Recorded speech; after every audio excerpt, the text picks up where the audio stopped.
Field news دیکھنے والوں کو السلام علیکم۔ ہم موجود ہیں مری کے علاقے میں، اور سراسی دربار سے پہلے جو بزرگ تھے بابا لال شاہ، ان کی چلہ گاہ پہ ہم موجود ہیں، اور ہم کوشش کرتے ہیں کہ اوپر دربار پہ جائیں، بابا لال شاہ کے دربار پہ جا کے آپ کو دکھائیں کہ دربار کی موجودہ جو پوزیشن ہے وہ کیا ہے۔ ہمارے ساتھ موجود ہیں ستی صاحب، ان سے پوچھتے ہیں کہ ان کے کیا جذبات ہیں۔ ویسے موسم کے لحاظ سے ناظرین یہاں پہ اتنا پیارا موسم ہے، بالکل یہاں پہ گرمی کا نام و نشان نہیں ہے۔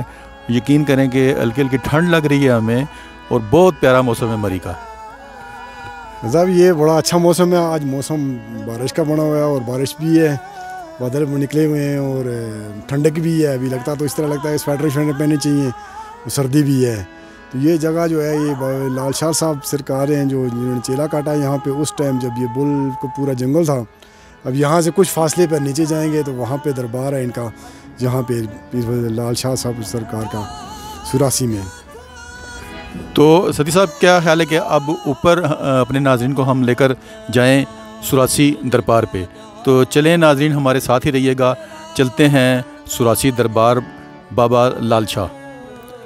دربار میں ہمارے ساتھ موجود ہیں الحاج پیر سید علی رضا کاظمی صاحب، اور یہ سجادہ نشین ہیں دربار حضرت سید لال حسین شاہ قلندر کے۔ جی شاہ جی السلام علیکم۔ وعلیکم السلام ورحمۃ اللہ وبرکاتہ۔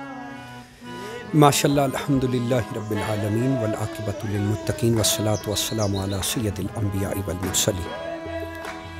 ہمارے دادا حضرت سید لال حسین شاہ علی قلندر رحمۃ اللہ علیہ نے 47 سال مری میں اور کوٹلی ستیاں کے کچھ ایریے ان میں چلا کشی آپ نے کی ہے، اور مجاہدات کیے ہیں، اللہ کا ذکر کیا ہے، عبادات کی ہے 47 سال۔ اس میں ہمہ وقت آپ نے اللہ کی عبادت کے ساتھ ساتھ عوام الناس کی خدمت کی ہے، اور وہ جو اللہ تبارک و تعالیٰ نے آپ کو کشف و کرامات کی طاقتیں عنایت فرمائی تھی، وہ فیض یاب، اس سے آپ نے مختلف مذاہب کے لوگوں کو آپ نے فیض یاب فرمایا، جس میں اس وقت برٹش آرمی کے لوگ تھے اور ہندو مذہب سے تعلق رکھنے والے لوگ تھے۔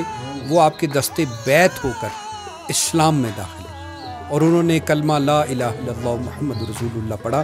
شاہ جی یہ بتائیں کہ عرس وغیرہ کن دنوں میں ہوتا ہے یہاں پہ؟ یہاں پہ اللہ تبارک و تعالیٰ کے فضل و کرم سے ہر سال 11 جون تا 18 جون ہر سال اس کی تقریبات جو ہے وہ منعقد کی جاتی ہیں۔ عرس شریف میں بزرگوں کے مریدین ہمارے جو جتنے بھی ہیں عقیدت مندان ہیں، پوری دنیا سے تقریباً یہاں پر مسلمان جو ہے وہ حاضری دیتے ہیں۔ نہ صرف مسلمان بلکہ دیگر مذاہب کے لوگ بھی، اس میں مسیح برادری کے لوگ بھی عقیدت مند ہیں۔ بزرگوں کے ہندو اور سکھ مذہب سے بھی، ان مذاہب سے بھی جو تعلق رکھنے والے لوگ ہیں، وہ اولیاء کاملین کے آپ کو پتہ ہی ہے، جیسا کہ معتقد ہوتے ہیں، عقیدت مند ہوتے ہیں، وہ بھی حاضریاں دیتے ہیں۔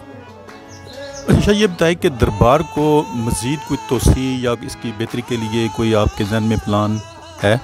ابھی ہمارا یہاں پہ مسجد لال مسجد و مدرسہ جو ہے وہ جو آپ نے دیکھا ہے کہ زیر تعمیر ہے۔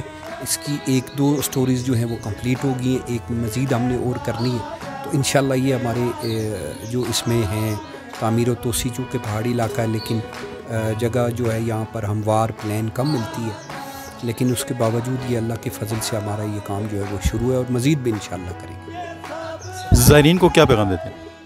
زائرین کو یہ کہ یہ اللہ والوں کی درگاہیں جو ہیں تجلیات کے مراکز، یہ عبادت کے لیے ہوتی ہیں۔ حضور سرور کائنات رحمت للعالمین حضرت محمد صلی اللہ علیہ وآلہ وسلم کی حدیث مبارکہ ہے کہ ولی کی نشانی یہ ہے کہ اس کے چہرے کو دیکھ کر اللہ یاد آئے۔ تو یہاں پر جتنے بھی ہمارے مریدین، متوسلین، عقیدت مندان یہاں پہ حاضریاں دیتے ہیں، ان سے یہی ہے کہ وہ یہاں بجائے خرافات یا اس قسم کے کاموں کے، وہ اپنے بزرگوں کی طرح، جیسے ان کے صالح بزرگ جو تھے وہ یہاں پر آیا کرتے تھے، عبادت کرتے تھے، نوافل کی ادائیگیاں کرتے تھے، قرآن مجید فرقان حمید کی تلاوت کیا کرتے تھے، لنگر کا اہتمام کرتے تھے، تو ان چیزوں کو فروغ دیں کہ تاکہ یہاں پر آ کر آپ اللہ والوں کی درگاہوں پر عبادت کر سکیں، ذکر اللہ کر سکیں۔ بابا جی رحمہ اللہ کی بے شمار کرامات ہیں، ہر لمحہ آپ کا کرامت سے بھرا ہے۔ ان میں سے چند جو ہے وہ کرامات میں نے ایک کتاب لکھی ہے، تذکرہ روح علی قلندر، وہ میں نے کتاب لکھی ہے اور وہ یہاں شاپس پر یا کسی جگہ سے آپ کو مل سکتی ہے. اس میں آپ پڑھیں گے بابا جی کی بے شمار کرامات ہیں.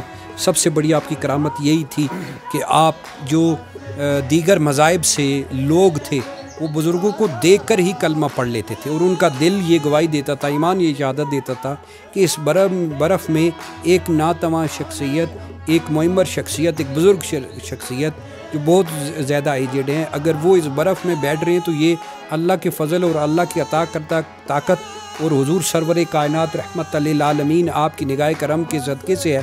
اور یقیناً یہی وہ مذہب ہے کہ جس میں یہ بوڑھی شخصیت جو ہے وہ اللہ کے ذکر میں برف میں بھی غافل نہیں ہے، برف میں بھی اللہ کا ذکر کر رہے ہیں. تو وہ بابا جی کو دیکھ کر ہی اسلام قبول کر لیتے تھے. یہ سب سے بڑی آپ کی کرامتوں میں سے کرامت.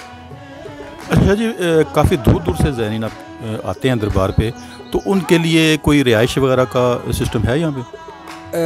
رہائش ہر سجادہ نشین جو ہمارے باقی کزن وغیرہ سب نے بنا رکھی ہیں، اور جتنی رش ہوتی ہے اتنی تو آپ کو پتہ ہے کہ کہیں بھی نہیں ہو سکتی.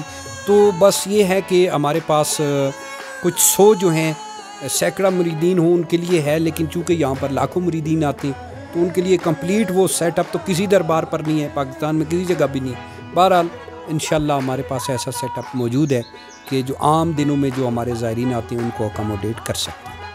اچھا جی، آنے والے زائرین کو یہ بتائیں کہ کس چیز کا وہ دھیان رکھیں دربار پہ آتے ہوئے؟ وہ یہ دھیان رکھیں کہ جب بھی اللہ والوں کی درگاہوں پہ آئیں تو کوشش کریں وہ عبادت کے لیے آئیں، ذکر اللہ کے لیے آئیں، فکر اللہ. حضور سرور کائنات رحمت للعالمین آپ کی سنتوں کی تکمیل کے لیے، ترویج کے لیے آئیں. نشے سے گریزہ رہیں، فحش اور عیانی ایسے کاموں سے وہ گریزہ رہیں، اور ایک دوسرے کے ساتھ لڑائی کے بجائے حسن سلوک سے پیش آئیں. کیونکہ رش ہوتی ہے، معاملات ہوتے ہیں یہاں پر، تو وہ ایک دوسرے کو، مسلمان وہی ہے جس کی زبان سے اور جس کے ہاتھ پاؤں سے دوسرا مسلمان محفوظ رہے، اس کے شر سے یعنی برائی سے محفوظ رہے. تو وہ حسن سلوک ایک دوسرے سے کریں، نشے سے گریزہ رہیں، اور زیادہ سے زیادہ آ کر یہاں پر عبادت کریں. بہت شکریہ شاہ جی.